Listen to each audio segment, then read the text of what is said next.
कधी सल्ले दिले पाहिजेत हेही आपल्याला कळलं पाहिजे ना.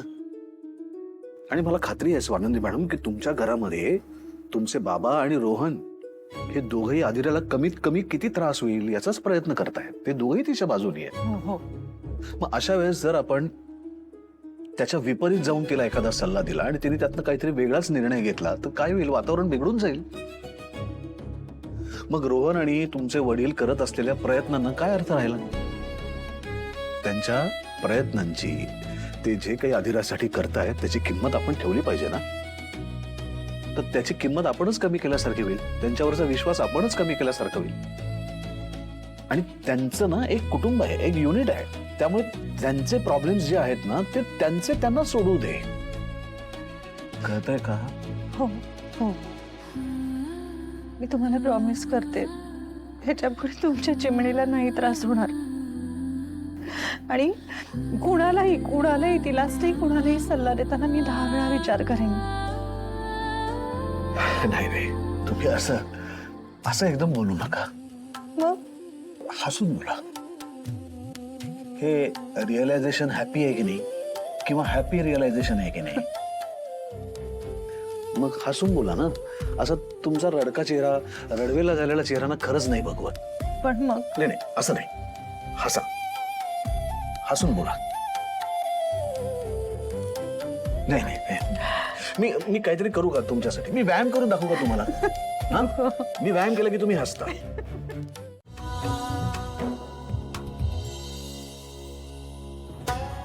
घर खर्चाला पैसे केव्हा देणार आहेस रे? मंदा, अगं काय बोलावं हे तुला कळत कसं नाहीये ग? तो कामाला चाललाय ना. हा, कामाला जाताना दारात त्याला हटकतेस, एवढी साधी गोष्ट कळत नाही तुला? हो ना, पण हटकल्याशिवाय पैसे देणार नाही त्याला मी तरी काय करू? हात खर्चाला मला घरामध्ये थोडे तरी पैसे हवे की नको? हे बा, एवढं काही झालेलं नाहीये. अगदीच हातात तोंडाशी गाठ आली आहे असं काही नाही. अच्छा, तिथपर्यंत थांबायचं. कांदे, बटाटे, तांदूळ, डाळ एवढं जरी मिळालं ना तरी होतं. घरचा स्वयंपाक होतो. पण तुम्हाला चालणार आहे का? नाही ना.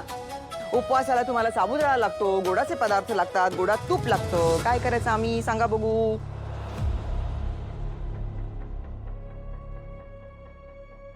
बोलायला गेलं की माझंच तोंड दिसतं. पैसे रोहननी आधीच घर खर्चासाठी दिलेले होते. आधी दिले होते, मग लपून कशाला ठेवले माझ्याकडे? तुला उशीर होईल. एवढेच? Bye bye. एवढेच पैसे? यानं काय होणार आहे? आदिरानं आधीच थोडासा किराणा भरून ठेवलेला आहे. शिवाय हे पैसे आहेत, हे सगळे खर्च केले तरी चालतील. याशिवाय आणखी लागले तर मी तुला देईन. पण सारखा पैसा पैसा करत बसू नकोस ग. एवढ्याशा पैशात होणार आहे? इच्छा मारून जगण्याची इच्छा पण नाहीये माझी. मग तुझ्या इच्छानं मुरड घाल. आणि मन मारण्या इतकं काही घडलेलं नाहीये. अगं, जगात पैशा व्यतिरिक्त खूप गोष्टी आहेत, तिकडे लक्ष दे जरा. एवढं सुंदर आयुष्य दिलंय परमेश्वरानं, त्या देवाचे, त्या निसर्गाचे आभार मान कधीतरी. हे नाही ते नाही असं जर करत बसलीस ना तर नको असलेल्या गोष्टी तुला दिसतील. तुझ्याकडे जे आहे ना त्याच्यामध्ये समाधान मानायला शिक ग. परमेश्वरानं खूप दिलंय, खूप आहे तुझ्याकडे. मग ते तुला असलेलं दिसेल.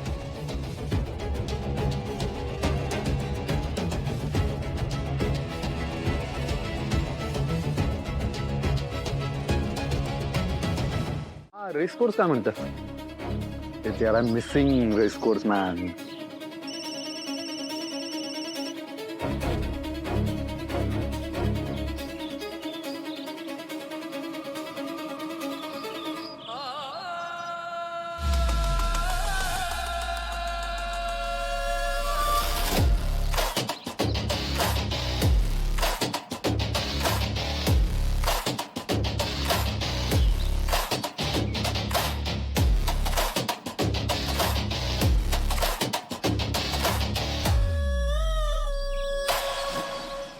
आणि मी टोमॅटो, काकडी, कलिंगड, पेरू, लिंबू सगळ्या बिया जमवल्यात.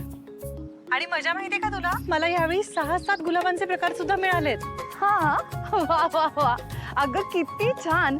पण म्हणजे ही सगळी झाडं जर रुजली ना तर आपल्या आश्रमासाठी एक छोटं किचन गार्डनच तयार होईल बघ.